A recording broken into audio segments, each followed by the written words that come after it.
Y arrancamos diciendo que realmente este es un libro muy esperado y muy oportuno. Esperado porque, bueno, realmente es una investigación de la que tenemos noticia desde hace mucho tiempo, ¿no? Pienso, Álvaro, en los avances compartidos, en las charlas de pasillo. Esperábamos con entusiasmo, con ansiedad esta investigación. Supongo que no con más ansiedad que su coordinador y sus autores. Creo que el lapso tan prolongado que transcurrió entre el proyecto y su publicación es muy revelador de lo que son las dinámicas de la investigación histórica, ¿no? A la que además, cuando se trata de la historia reciente, se le pide una celeridad y una inmediatez que no puede dar. Como toda empresa historiográfica, se necesita tiempo. Tiempo para la búsqueda, tiempo para la interpretación, tiempo de decantación. Encarar, por otra parte, un proyecto como este, tan ambicioso, tan abarcativo, es de por sí una obra titánica. En ese sentido, yo quiero empezar mis palabras agradeciendo muchísimo el haber sido invitada para la presentación de este libro. Le agradezco a Álvaro, y en Álvaro hago extensivo mi agradecimiento a los autores, y diciendo que siento una profunda y sincera alegría de que este libro exista, de que se haya concretado. Y bueno, como soy de las que piensa que la presentación de un libro es ante todo un momento de celebración y un momento de festejo, no quiero dejar de subrayar esa satisfacción compartida. Digo también que es un libro oportuno, porque este libro empieza a circular en un contexto que nos recuerda que ese pasado del que habla es un pasado que no pasa. Son tantas las cuentas pendientes, los legados de la dictadura, hoy, casi medio siglo después, que podría nombrar los juicios, que con mucha dificultad siguen adelante, la disputa de sentidos, la batalla por la memoria. Empieza a circular en un contexto en que vuelven a escucharse y con mucha fuerza voces que hablan de que hubo una guerra, el relato de los combatientes, el relato de los bandos enfrentados. Digo entonces oportuno porque este libro es una prueba más y contundente de que ese relato no tiene ningún sustento histórico, desde ya que nunca lo tuvo, y que no hace más que impedirnos conocer, revisar, comprender un periodo tan crucial para nuestra historia y nuestro futuro como lo es el de la dictadura y los años previos. Este libro cuenta la historia de cientos de miles de uruguayos que no combatieron en ninguna guerra, que no cometieron atentados con fines políticos, que no mantuvieron enfrentamientos con las fuerzas de seguridad. Eran parte de un partido que desde sus orígenes en la década del 20 había sido legal y leal a las normas democráticas, y que en los años 60 creció exponencialmente y propició una intensa movilización con un horizonte de utopía que sufrió un durísimo revés en la década siguiente. Un partido que, a pesar de la evidencia, subestimó la manera en que la doctrina de la seguridad nacional, en concreto su misión exterminista, había sido incorporada por las Fuerzas Armadas, y que debió pasar a la clandestinidad también sin estar preparado para una experiencia tan dura, tan prolongada y tan masiva. Alguien podrá preguntar quién puede estar preparado para algo así, pero lo que aquí se ve claramente es el contraste entre esas dos etapas y las dificultades que supuso implementar un funcionamiento clandestino para hombres y mujeres que no tenían una formación ni hábitos en esa dirección. Es una enorme contribución a la hora de deconstruir el relato de la guerra, los bandos enfrentados y la justificación de la dictadura. Aquí hay nuevas pistas para comprender el giro autoritario y las razones del golpe de Estado del 73, que insisto que es algo como sociedad que debemos comprender reponiendo la complejidad de la coyuntura y no mediante eslóganes o justificaciones de parte. Puede resultar paradojal, porque acabo de decir que es un pasado que no pasa, pero mientras leía pensaba que así como esta es una historia cercana, con continuidades, heridas abiertas, memoria compartida, es al mismo tiempo parte de un pasado muy lejano, muy distinto a este presente que habitamos, con modalidades de militancia, formas de hacer políticas propias de un mundo muy distinto al de este siglo XXI. Es en ese sentido la historia de un partido atravesado por los ritos, las jerarquías, la disciplina, que basó su épica en la organización y la movilización de masas e hizo del pacifismo su bandera. Estamos, creo que, ante una obra monumento, ¿no? Y lo digo en doble sentido, por su valor histórico documental y porque también es un homenaje, es un tributo a la memoria de una colectividad política, pero sobre todo a sus militantes. Creo que no le haría honor a todo este trabajo, a todo el trabajo que hay atrás de este libro, si hablar de algunos aspectos y soslayar a otros. Desde una mirada histórica e historiográfica quisiera enumerar, sin pretensión de exhaustividad, algunos de los temas abordados en este libro que suponen sin dudas un aporte para la historia de los años 60, la dictadura y la transición hacia la democracia. Aquí quisiera decir que la producción sobre la llamada historia reciente es muy heterogénea y aún demanda investigaciones específicas sobre muchos asuntos. Este libro, en un sentido más estricto, se inserta en el campo de estudio sobre el Partido Comunista y la UJC, iniciado desde distintos ángulos por Gerardo Leibner, Vania Marcarián, Marisa Silva, entre otros. También muy abonado por la producción testimonial, ¿no? Memorias, biografías, autobiografías, testimonios colectivos, trabajos periodísticos. Pero es a la vez parte de un campo más amplio dedicado al estudio de las izquierdas, ¿no? Al estudio de los ensayos de las izquierdas, de las distintas vías revolucionarias y las derivas que sufrieron durante el autoritarismo y la dictadura. Es un libro que supone un aporte sustantivo también para quienes miramos el periodo desde otros ángulos, porque la historia del autoritarismo y de la derecha requiere un profundo conocimiento del derrotero de las izquierdas. Enumero entonces, corriendo riesgo de ser esquemática. En este libro ocupa un lugar muy importante la represión.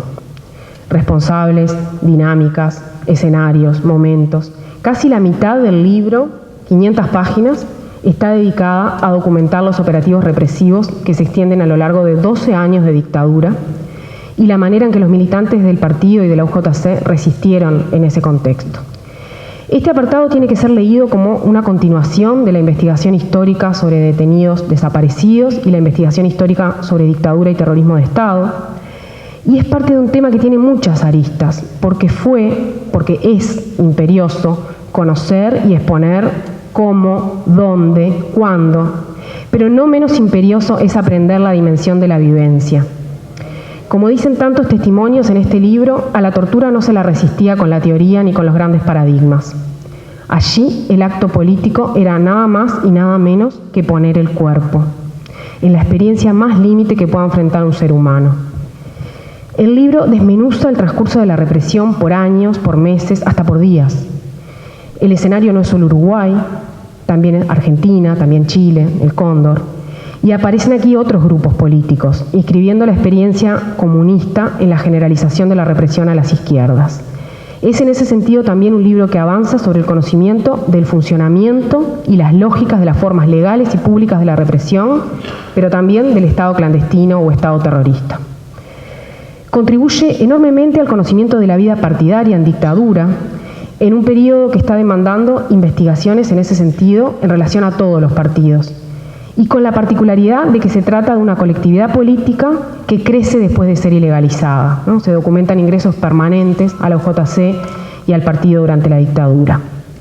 Se describen con mucho detalle las prácticas y actividades sobre las que todavía no se ha investigado demasiado, vinculadas a la vida clandestina de los militantes. La prensa, la propaganda, en definitiva los intentos por mantener funcionando un partido que, como decía, no tuvo respiro en la represión. Me parece especialmente relevante la descripción densa y con respaldo documental de lo que podríamos llamar las formas de la política en un contexto de invisibilidad y secretismo. Pienso, por poner un ejemplo, en la circulación de cassettes, en escuchar un informe y memorizarlo para transmitir una línea política. A la vez, la investigación crea archivo, porque aquí se ha recuperado mucho de lo que se publicó clandestinamente, las audiciones radiales del exilio, los vínculos con otros aparatos de propaganda sindical y gremial. Se describe y se analiza también la coordinación de muchas de estas acciones con organizaciones sindicales y sociales, y en este sentido se ensancha el mapa de la solidaridad y de la resistencia. Es un libro que no le saca el cuerpo a temas delicados y que es necesario transitar, como el colaboracionismo, la delación y las actitudes humanas en contextos límites de dolor y de humillación. Propone un análisis del Partido Comunista del Uruguay en un contexto que excede el territorio nacional. Es el partido en la región, sobre todo Argentina y Chile, y en el mundo. Y aquí me interesa especialmente recuperar la dimensión latinoamericanista de un partido muy prosoviético, que aparece en distintos capítulos, ¿no? Se dedica buena parte del esfuerzo analítico a narrar que estamos ante un partido político que fue tomando definiciones sobre la base de una férrea interpretación ideológica derivada del marxismo-leninismo, pero que fue ajustando sus interpretaciones y sus apuestas en función de los derroteros latinoamericanos. La revolución en Cuba y el viraje al marxismo, el ciclo de golpes de Estado que se inicia en el 64 en Brasil, el triunfo de la Unidad Popular en Chile, los golpes del 68 en Perú y Panamá, medidos en clave antiimperialista y nacionalizadora, el gobierno de Torres en Bolivia. Todos estos no son acontecimientos que hagan de telón de fondo, sino que son procesos que jalonaron definiciones estratégicas, como el apoyo al Che en Bolivia, la integración al Frente Amplio, la idea de los militares febreristas, por nombrar algunas de las más conocidas. Puede decirse con certeza que los comunistas iniciaban la década de 1970 convencidos de que la reacción retrocedía. El Chile de la Unión Popular renovaba la esperanza. Esta es una investigación que también avanza en los territorios del exilio. Un exilio que abarca decenas de países en todos los continentes y que presenta la singularidad, en relación a otras colectividades políticas, de una diáspora significativa en la Europa socialista. Es desde el exilio que el Partido Comunista denuncia el fascismo en todo el Cono Sur, dedicando mucho esfuerzo a visibilizar el caso de Uruguay a partir de las experiencias chilena y argentina. En este libro se demuestra que la experiencia del exilio fue la de las actividades de solidaridad y el vínculo con la red de organizaciones de derechos humanos, con el Frente Amplio en el exterior y la CNT en el exterior y con la Convergencia Democrática. En ese sentido, retoma aspectos y profundiza el cauce iniciado por Vania Marcarián y por Silvia Dutrenit, esta última al frente de un equipo de varios investigadores. Me refiero aquí a dos libros fundantes, publicados contemporáneamente, hace ya casi 15 años, que pusieron el tema del exilio en la agenda historiográfica, un tema postergado ante lo que había sido la eclosión de testimonios y esfuerzos por analizar la cárcel y el incilio. Este libro muestra que el exilio fue también, y además, lugar de dirección, educación partidaria y hasta de sanciones, y que estar afuera no implicó escapar de la vigilancia y el seguimiento.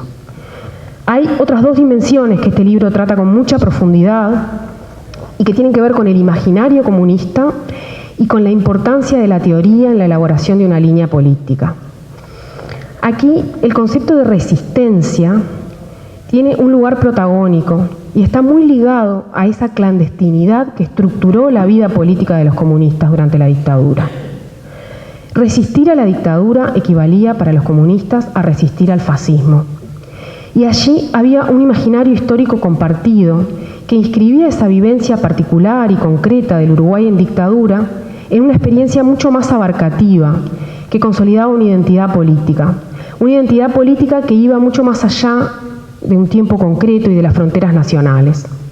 La resistencia al fascismo estaba identificada con la lucha clandestina de los partidos comunistas de Italia, de Francia, de España, de Portugal, entre otros, y con el concepto del héroe partisano.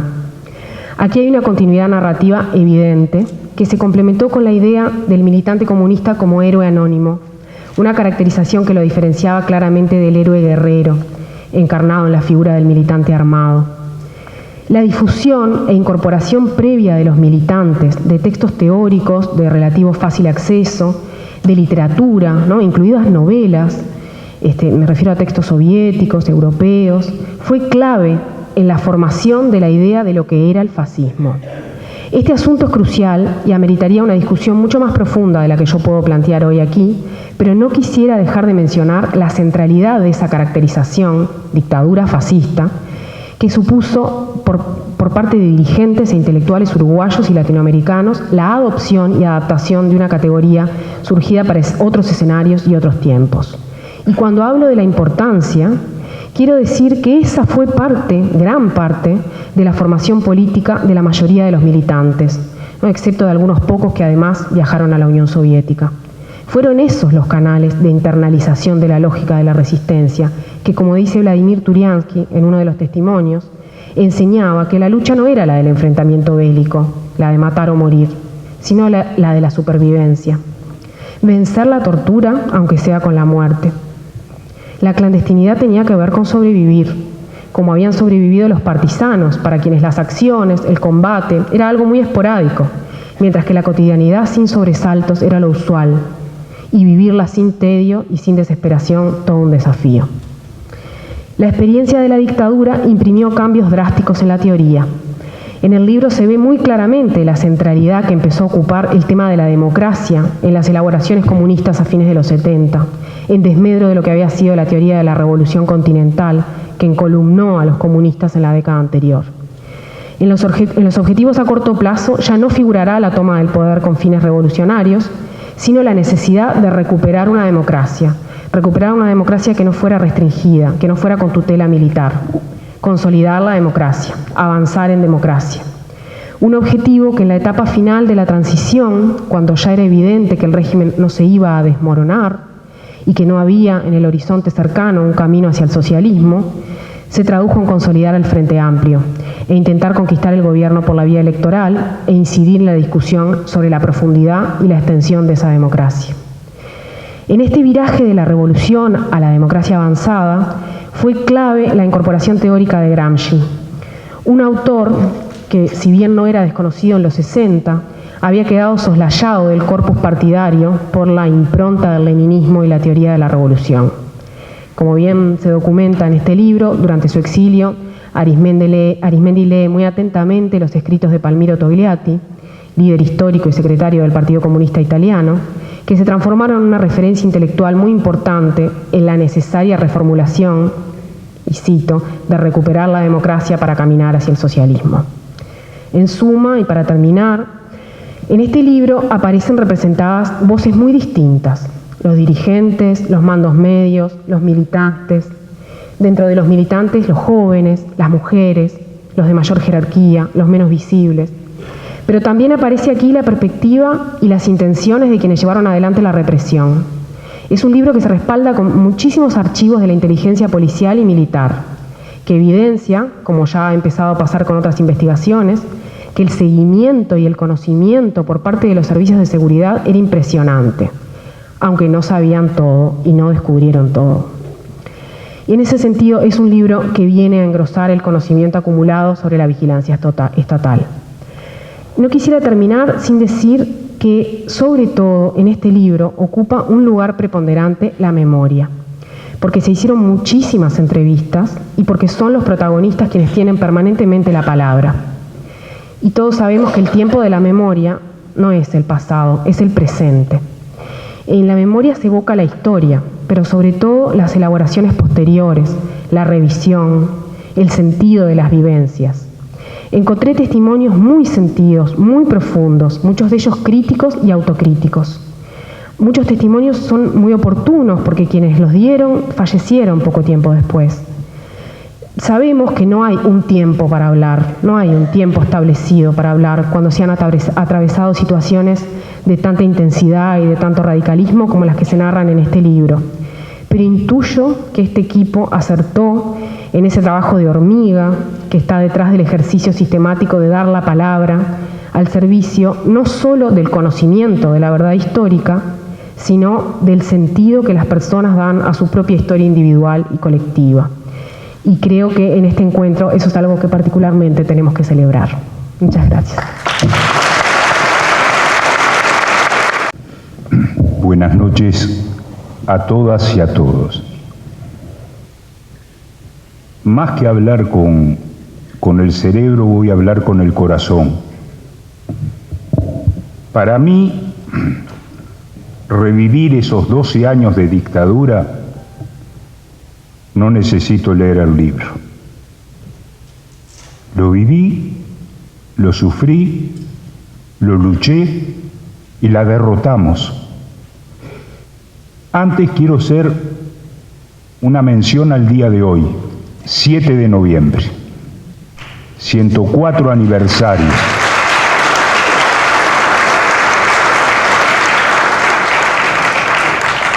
Se le podrán achacar 1000 defectos, pero solo con lo que hizo la Revolución de Octubre, de haber armado al pueblo y al Ejército Rojo para derrotar al nazifascismo, valió la pena y le dio una esperanza a la humanidad.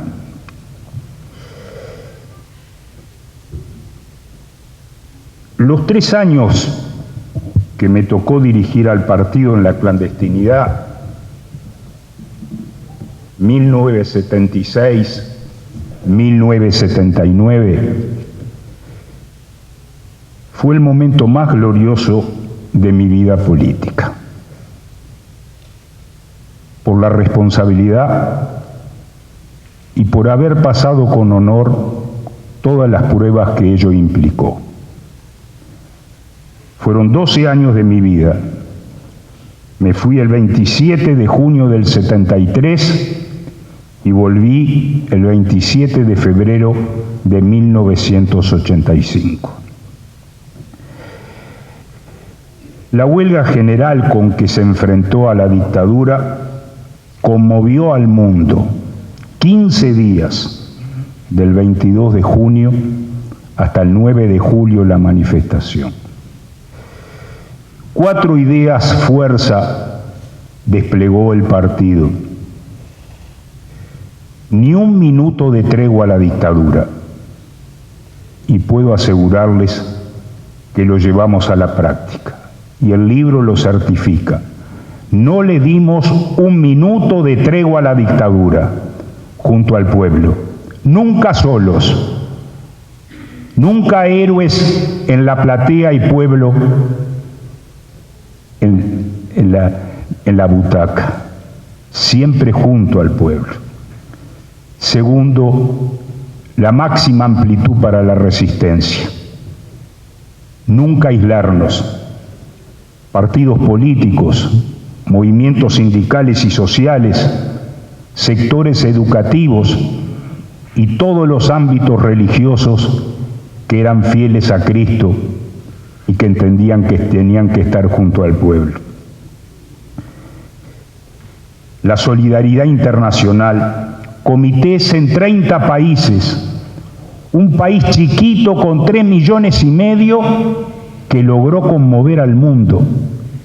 La dictadura cómo nos odiaba cada vez que en cada país había un acto solidario con Cuba o una jornada cultural. Tercer idea fuerza, clandestinidad, semilegalidad, legalidad, prisión y exilio, un solo corazón. Construir la unidad de todos y no dejar a nadie solo.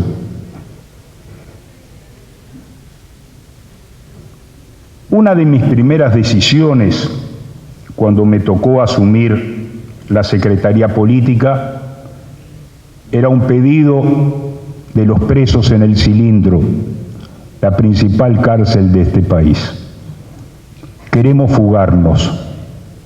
¿Qué dice el partido? No lo dudé. Háganlo. Bancamos lo que tengamos que bancar. Y autorizamos la fuga del Cilindro en junio del 76. Fíjense ustedes, Castiglioni, el comisario, el verdugo, el superhéroe, no duran 48 horas. No hay ninguna estructura clandestina que los pueda acoger. Vamos a ver. No solo se fugaron, logramos abrir la embajada de Venezuela que hasta ese momento no tenía asilados. Y de los 4 que se fugaron, 3 fueron a la embajada de Venezuela y 1 a la embajada de México. Si habrá sido duro el golpe que le dimos a la dictadura en junio del 76, que tuvieron que cerrar el Cilindro como cárcel de la dictadura. Ellos que decían que habían exterminado al partido y a la juventud comunista. Y también acá, como es en esas fechas, el 16 de julio del 79, quiero recordar, 3 años después, la muerte en combate del Meme Altesor. Uruguayos que también fueron por el mundo a la solidaridad y a la lucha y que pagaron con su propio pellejo. Yo, como primer secretario de la Juventud en el 86, participé en trasladar los restos del Meme Altesor al mausoleo del cementerio central. Y la cuarta idea fuerza, la salida de la dictadura. ¿Cómo iba a ser? Había muchas teorías. Ustedes vieron, Wilson decía, con proscriptos no puede haber elecciones. También en la izquierda. No podemos confiar en los militares. Y Seregni, con esa clarividencia, definió la contradicción principal: es dictadura o democracia. Y el principal objetivo es derrotar la dictadura. Nos habían asesinado a Roslik en marzo del 84. Podía ser un baño de sangre. Y se dio toda la discusión del pacto del Club Naval, pero lo principal, aún con proscriptos, hubieron elecciones y el 1 de marzo del 85 se restableció el Parlamento uruguayo. Y Seregni tuvo razón. Lo primero es lo primero, derrotar la dictadura. Esa era la contradicción principal. Y el Partido Comunista era un partido de uruguayos, de frente amplistas y de comunistas. Y si ustedes me preguntan cuál fue la gran victoria estratégica por la cual luchamos, es haber mantenido unido al Frente Amplio. La dictadura se propuso destruir al partido y destruir al Frente Amplio, y no logró ninguno de esos dos objetivos. Y hoy el Frente Amplio cambió la historia. Durante 15 años inició un nuevo ciclo histórico y hoy es la principal fuerza política de este país. Gracias, general Seregni. Gracias a los fundadores del Frente Amplio. Y nosotros, con nuestra resistencia, fuimos leales y siempre pusimos antes el Frente Amplismo que el propio partido. Y de eso nos sentimos orgullosos. Yo quería decir qué me inspiró esta reunión. Y me inspiró la Ilíada. Fíjense ustedes qué romántico. El primer canto de la Ilíada. Canta, oh diosa, la cólera del Pélida Aquiles, cólera funesta que causó infinitos males a los aqueos y precipitó al orco muchas almas valerosas de héroes, a quienes hizo presa de perros y pasto de aves. Cumplíase la voluntad de Júpiter desde que se separaron disputando el Atrida rey de hombres y el divino Aquiles. ¿Cuál de los dioses promovió entre ellos la contienda para que pelearan? El hijo de Júpiter, y Latón, airado con el rey, suscitó en el ejército maligna peste. Y los hombres perecían por el ultraje que el Atrida infiriera al sacerdote Cristes. Este, deseando redimir a su hija, se había presentado con un inmenso rescate. Los dioses que poseen olímpicos palacios, decía, permitan destruir la ciudad de Príamo y regresar felizmente a la patria. La cólera de los dioses. Pero acá la cólera de los dictadores no pudo con la resistencia de un pueblo. Y esta es la principal experiencia que nosotros hicimos en esos 12 años de dictadura. Y quiero decirles algo, una primera definición. Había muchas discusiones ideológicas en la izquierda, acá en el mundo, pero había una contradicción principal. ¿El poder nace de la boca de los fusiles o el arma primero tu cabeza? Y nosotros definimos arma primero tu cabeza, porque una cabeza armada con ideas y con valores, aún bajo la tortura y en los peores infiernos, está entera, está lúcida y se mantiene firme. Y ese es el mensaje también para las nuevas generaciones. Armen su cabeza. edúquense, fórmense como seres humanos, hagan de la cultura y de la ciencia los principales valores, no el enriquecimiento.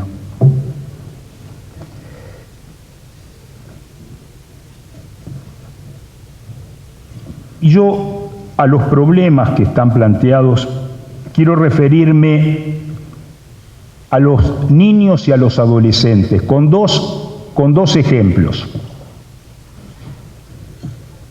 La represión en 33, en mayo del 75.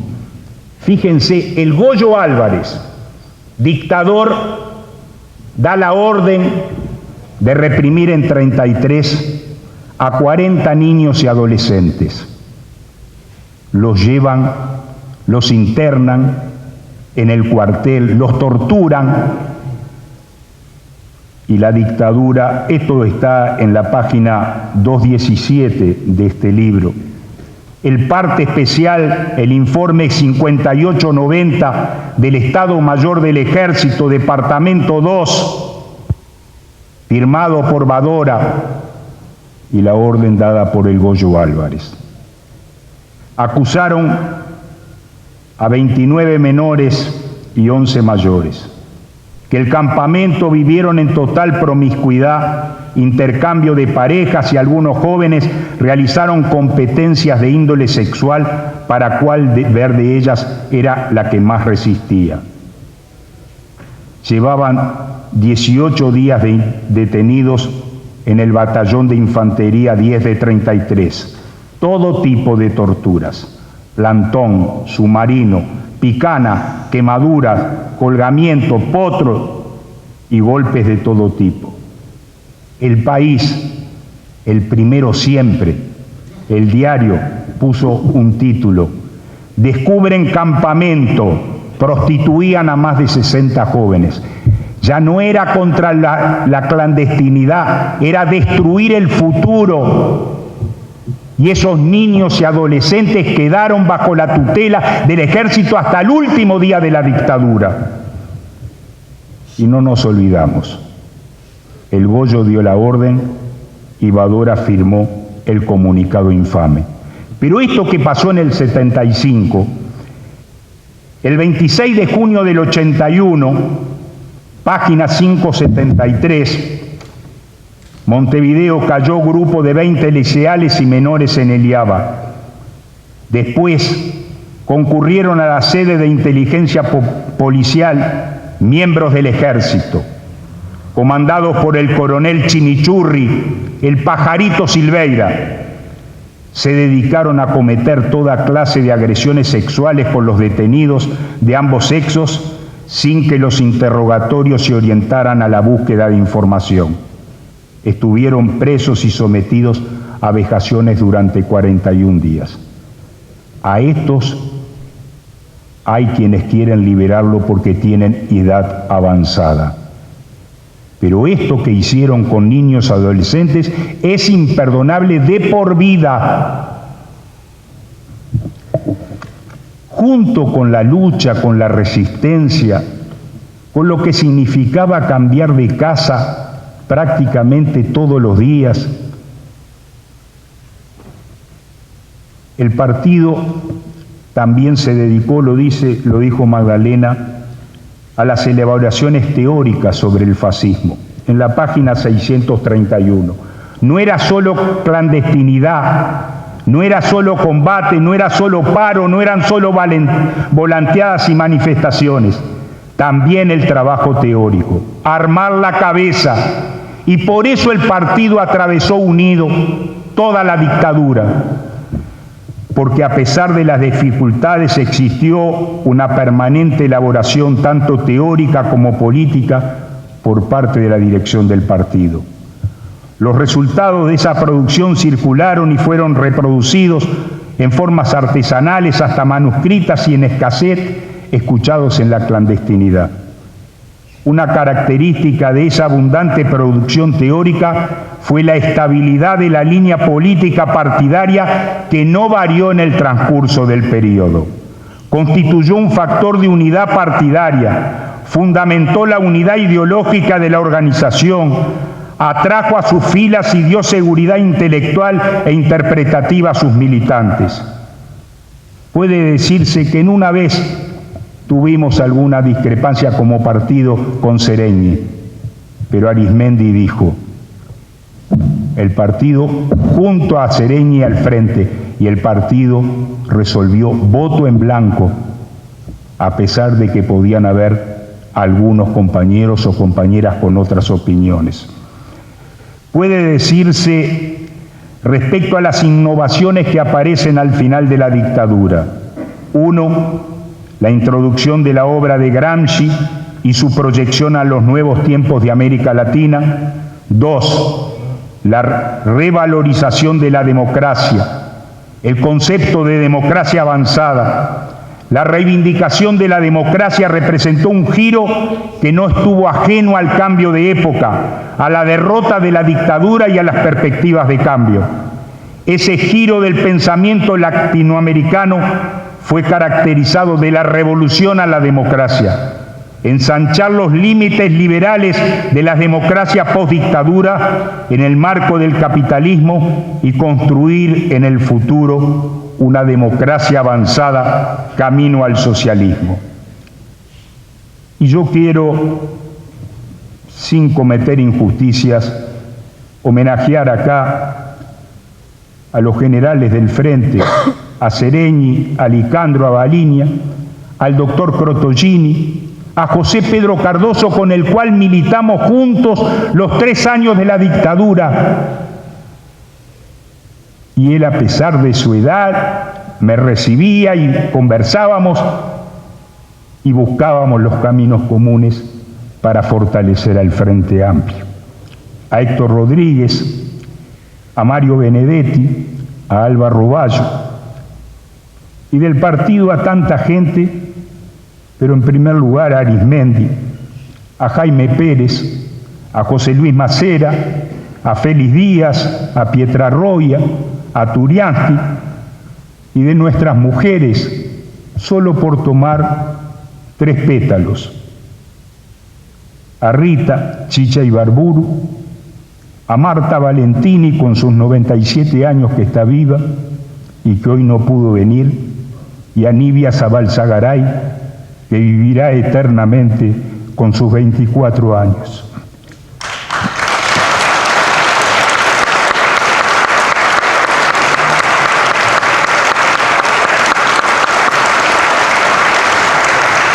Honor y gloria a todos los resistentes de la dictadura.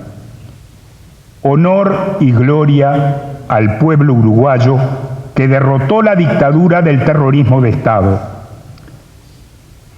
Y simplemente quiero cerrar esto con unos versos de la negra Mercedes Sosa. Tantas veces me mataron, tantas veces me morí, sin embargo estoy aquí resucitando. ¡Vivan los compañeros!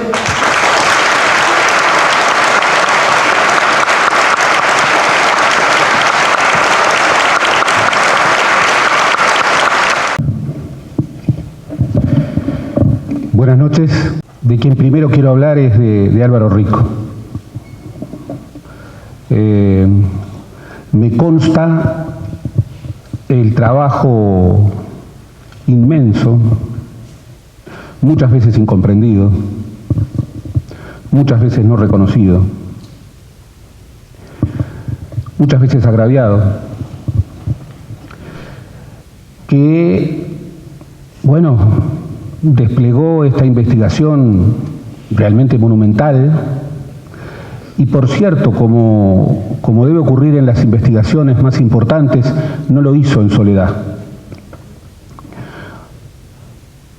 En este libro Álvaro coordina, como coordinó otros grupos, a Gabriel Bukeli, a Magdalena Figueredo, a Carla Larrobla, a Mauricio Bruno, a Vanessa Sanguinetti.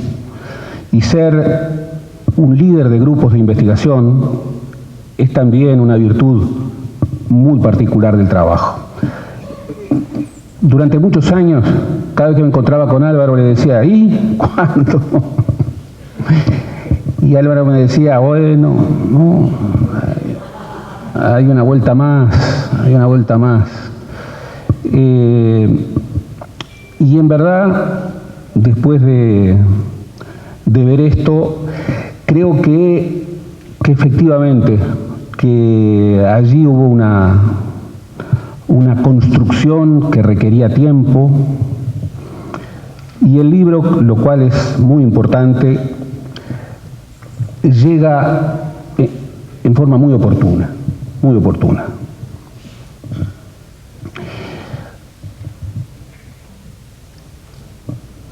Cuando se habla de historia y memoria, que no son lo mismo, pero que muchas veces se cruzan, que tienen fronteras porosas, siempre hay dos formas. La extraordinaria filósofa argentina que acaba de recibir el premio Patrias en México, Nora Rabotnikov, distinguía que una cosa es la memoria del Principado, esa memoria que se impone y se repite, que se quiere hacer arraigar a través de la repetición. Y otra cosa muy distinta es la memoria de la República, la memoria que siempre como condición debe construir un testamento que seleccione y nombre.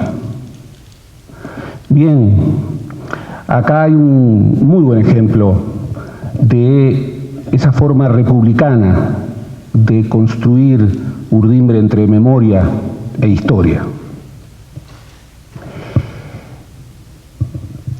No es fácil recorrer este libro. Sin duda, sus autores han tenido mucha valentía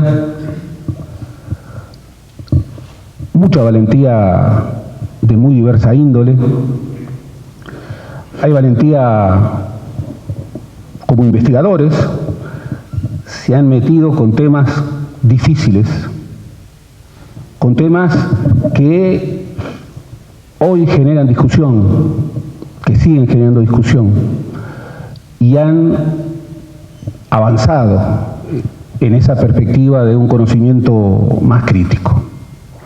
Temas difíciles, el aparato armado, la actitud del Partido Comunista cuando el voto en blanco, las relaciones subjetivas complejas entre el incilio y el exilio, las relaciones difíciles de una subjetividad diferente. En ese sentido hay un gran avance que no se ahorra preguntas. Incluso cuando analiza de manera muy correcta, muy ajustada, qué tipo de partido era el Partido Comunista antes del golpe de Estado. Luego hace un trabajo realmente extraordinario, que ojalá pueda encontrar otros trabajos similares, que son, bueno, el estudio en profundidad de las afiliaciones y de la composición social del Partido Comunista, basado en el análisis de esos ficheros, de los ficheros de afiliados trágicos, incautados por la represión.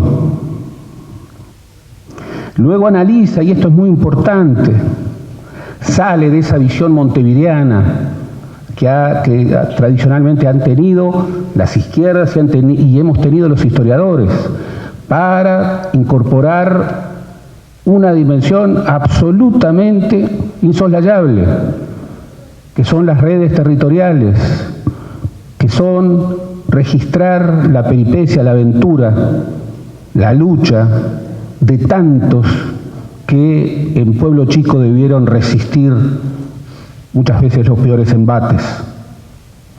Incorporar esa visión no solo montevideana es también un gran valor de este libro.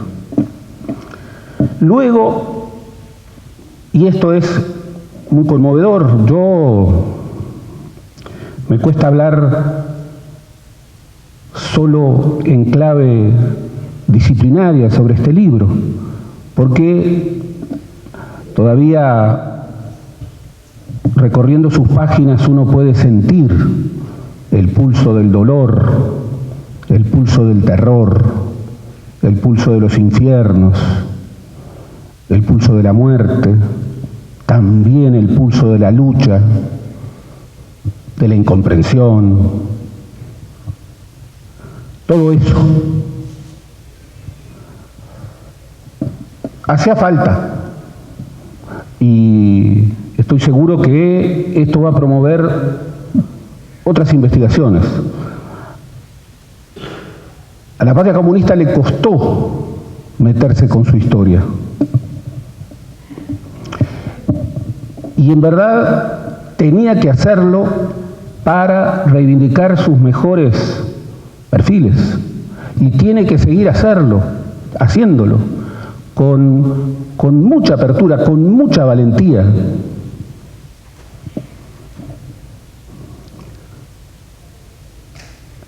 Es muy impresionante ver el caudal de los documentos.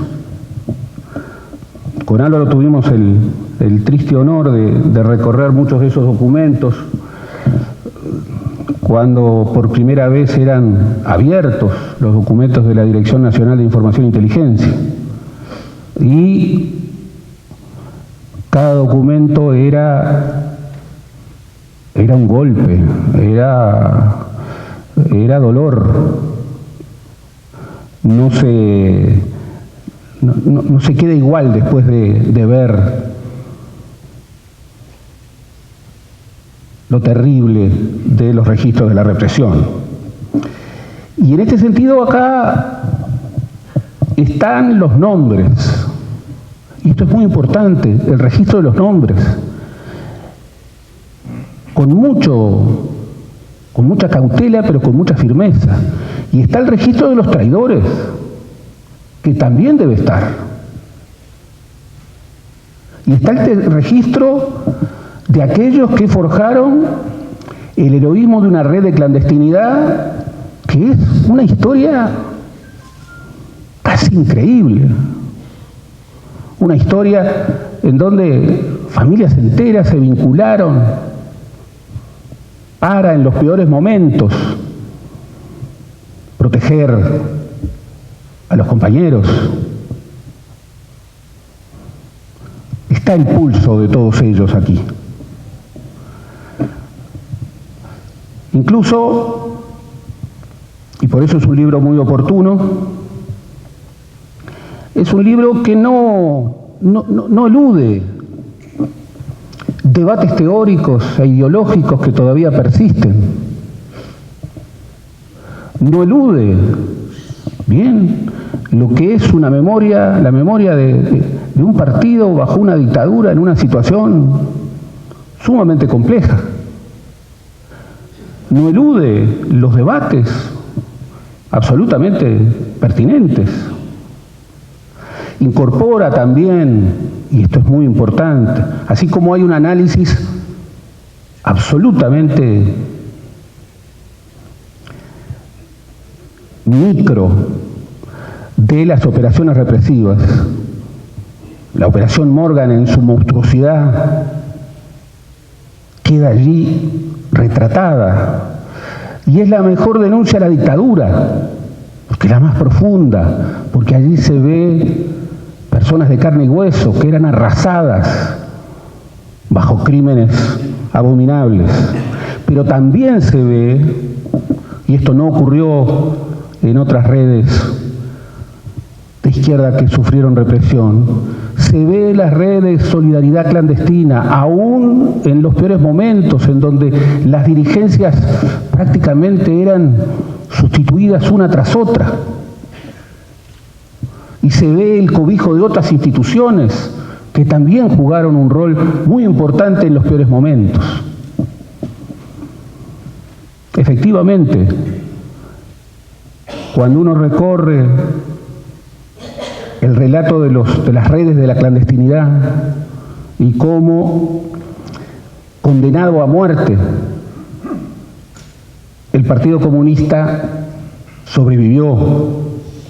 Incluso cuando recoge esa cosa impresionante de un partido que sigue vivo en medio de los ataques más terribles, con jóvenes que siguen afiliándose a un partido que era objeto de un proyecto de terror de Estado y que siguieron afiliándose todos los años de la dictadura. Por eso no es un juicio de valor, mucho menos es un juicio ideológico.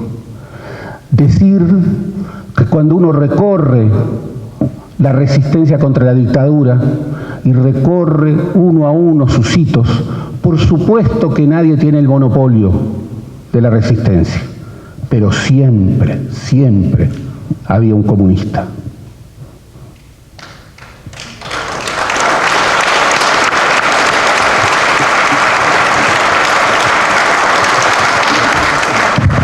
Y tal vez que yo lo diga que no soy comunista, pueda acreditar más ese valor en profundidad.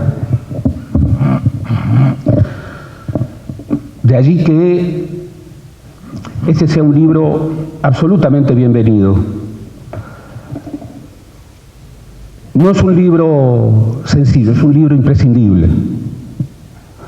Es un libro que hace justicia con tantos y tantos compatriotas que lucharon, muchos de ellos murieron, muchos de ellos fueron torturados, muchos de ellos sufrieron prisiones abominables, muchos de ellos fueron marcados para siempre en sus vidas,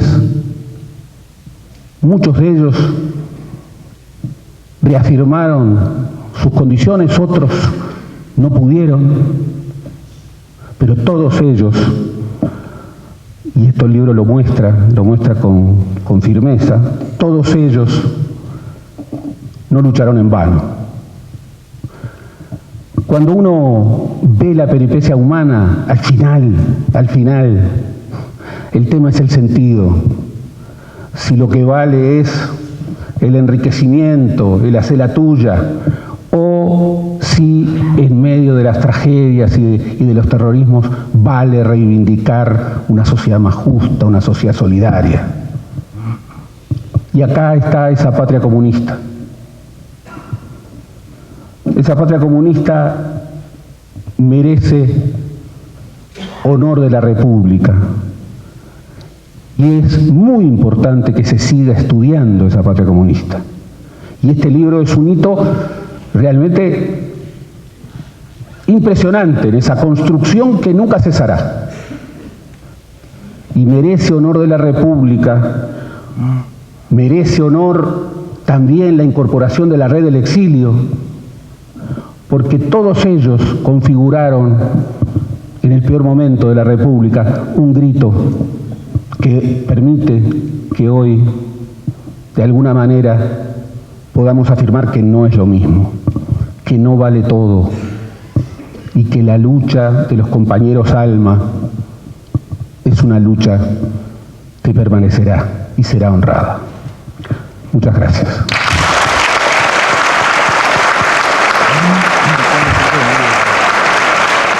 Y hoy es un gran día, Señor, ¿no? Me traje una partitura porque no quiero ocultar las emociones, pero sería peor si no me entendieran. Este es un libro que suma y que necesita de otros. Puede ser que por su extensión, puede ser que por su peso parezca un libro pretencioso o altanero, pero es un libro que necesita dialogar con todo lo mucho que se ha hecho desde la universidad en particular y todo lo que vendrá.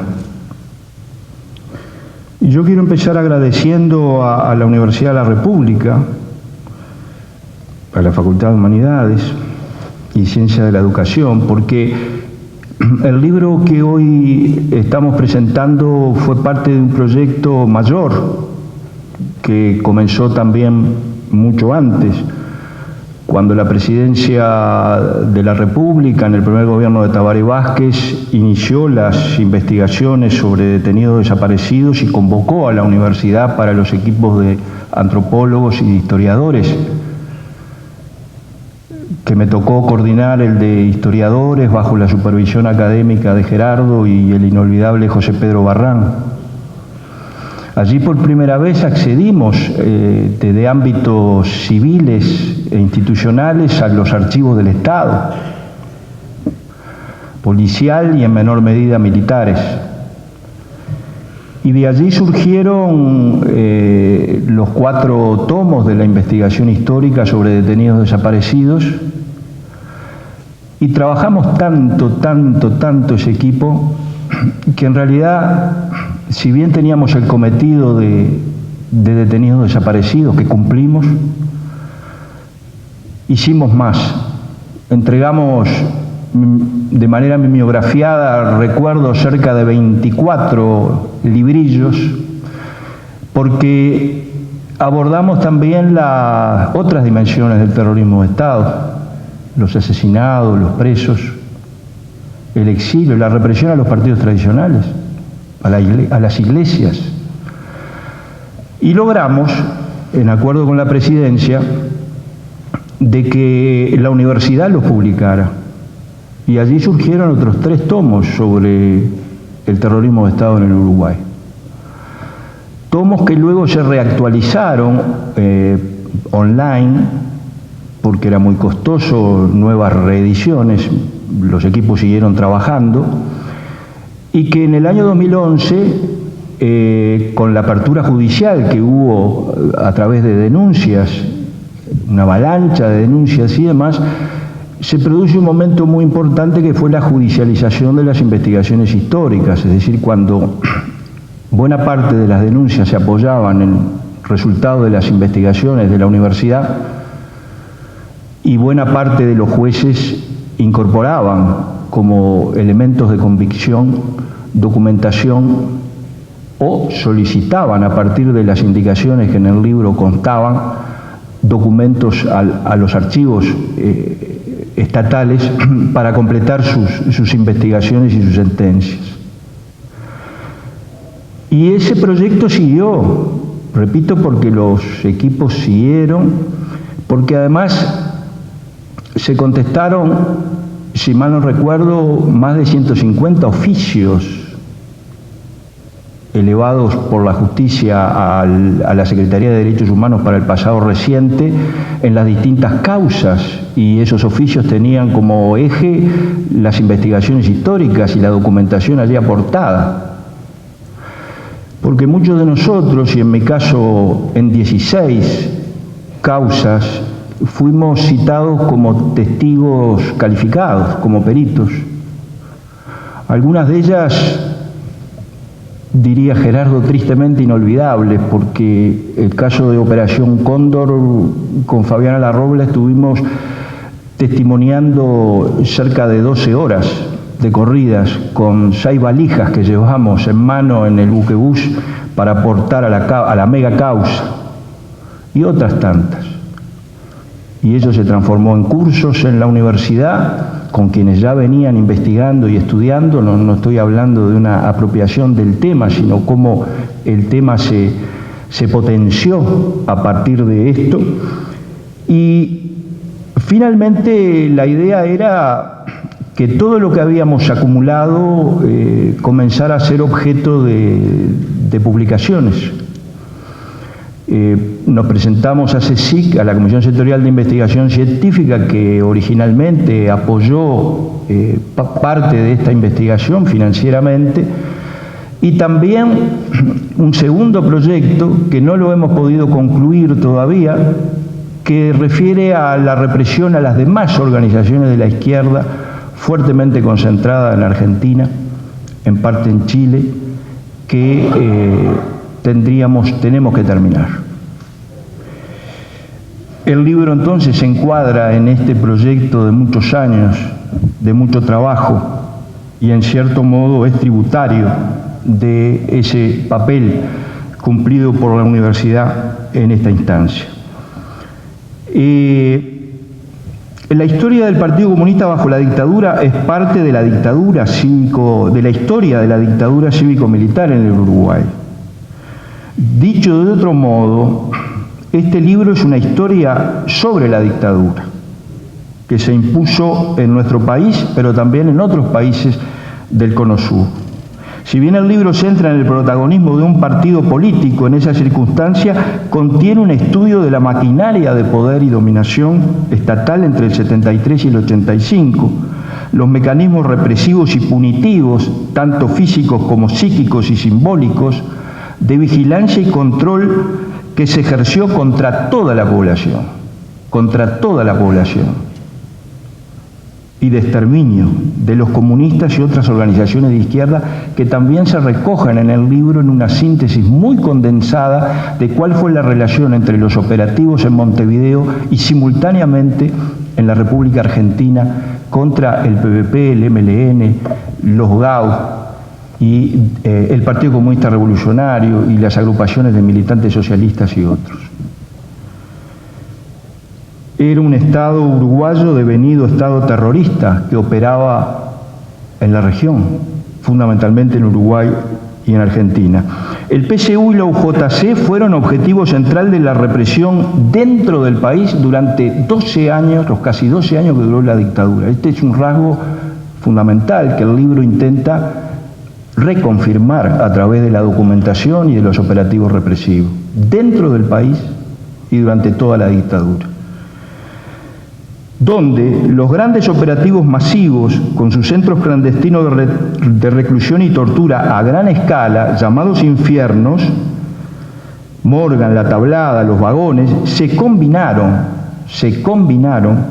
con otros procedimientos rutinarios, cientos de procedimientos de vigilancia, seguimiento, allanamiento, escucha, detenciones, investigaciones, que se escalonaban o se superponían a los operativos en Montevideo y en el interior.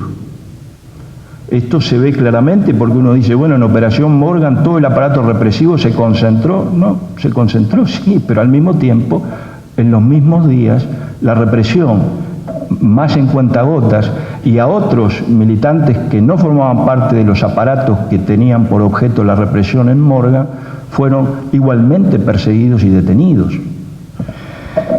Con resultados, estos operativos a gran escala o rutinarios, de un detenido, 40, 90, 300, según cada caso que se analiza en Montevideo y el interior, con caída de menores de edad o ancianos, como un caso emblemático de los emigrantes lituanos en el Cerro, que editaban el periódico Derbas y que por su vinculación en el Partido Comunista, creo que eran un número de 9 o de 11, fueron todos deportados a Lituania.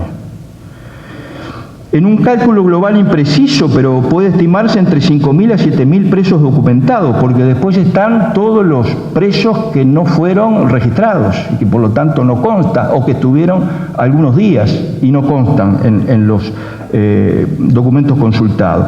La prisión masiva y prolongada fue la metodología de castigo generalizado por la dictadura uruguaya. Por eso este libro es como una especie de guía telefónica de nombres de víctimas, en las que seguramente faltan muchos nombres, seguro, no seguramente, seguro faltan muchos nombres o hay imprecisiones, hasta en la escritura de los nombres o en las fechas de las caídas o en el tiempo de reclusión. Seguro que hay nombres de quienes hoy no quisieran estar, porque el tiempo ha pasado, porque la vida nos ha cambiado, porque pueden estar en otra cosa. Sin embargo, decidimos ponerlos igual, por lo que dijo Gerardo, en honor a la verdad histórica y a su esfuerzo, en recuerdo de los miles de luchadores anónimos contra la dictadura. La represión es la prueba contrafáctica de la resistencia a la dictadura. 7 direcciones interiores clandestinas cayeron sucesivamente y se recompusieron inmediatamente, con el auxilio de la Unión de Juventudes Comunistas, que asumió la conducción del partido después de la caída de León Lev y la siguió hasta la recuperación de la democracia.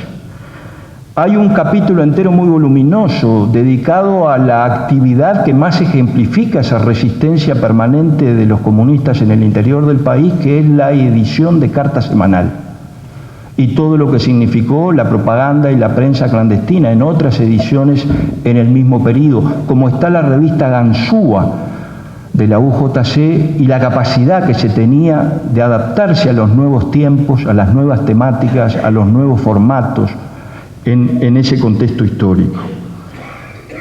Pero se analiza la resistencia también desde otros ángulos más reflexivos, no solamente descriptivos. ¿Contribuyó a tirar la dictadura tanto sacrificio y tanto esfuerzo, o fue un acto de reivindicación de una organización? ¿Cómo influyó el imaginario de la resistencia antifascista de los grandes partidos comunistas europeos en la resistencia al fascismo del PSU en el Uruguay? ¿Influyó la solidaridad del exilio a debilitar el régimen? Preguntas muchas que después de mucho tiempo también nos hacemos y que el libro intenta, no quiere decir que bien o coincidentemente, intenta abordar y responder críticamente. El capítulo de la resistencia clandestina nos llevó no solamente al testimonio de los clandestinos, hay cerca de 90 testimonios y sus vivencias, sino también a reflexionar sobre la clandestinidad, porque la clandestinidad no son solo anécdotas de los clandestinos. Porque en la historia nacional, en la historia política y de los partidos, tenemos más conocimiento de la actuación en la legalidad, de los partidos actuando en la esfera pública. Pero ¿cómo se reorganizan y funcionan en la ilegalidad, en la esfera de la clandestinidad? ¿Qué significa la esfera de la legalidad y la esfera de la clandestinidad en su duración de 12 años? ¿Cómo se modifica el estatus del hecho histórico en la circunstancia de la clandestinidad? ¿Por qué un volante tiene tanto valor 2 días después de Morgan, cuando de repente el volante era como hay muchos, y en algunas ilustraciones, un papel escrito a mano, no a la dictadura, liberar a los presos? Como dijo también Magdalena y Broqueta, se abordan los temas de las flaquezas en situaciones límites y una variada gama de comportamientos hasta formas extremas de colaboracionismo, porque también fueron víctimas. Y en algunos casos doblemente. En el tema de la clandestinidad, y lo digo porque ya me señalan para terminar, a ver, la relación de la dirección clandestina Montevideo, Buenos Aires, Moscú, nunca fue detectada. Y la dirección de Buenos Aires, el grupo técnico, con Roberto Pereira, con Gesa Stari, entraron y salieron de Uruguay muchas veces, viajaron a Moscú muchas veces. ¿Cómo fue el relacionamiento adentro o afuera a través de ese circuito férreamente clandestina?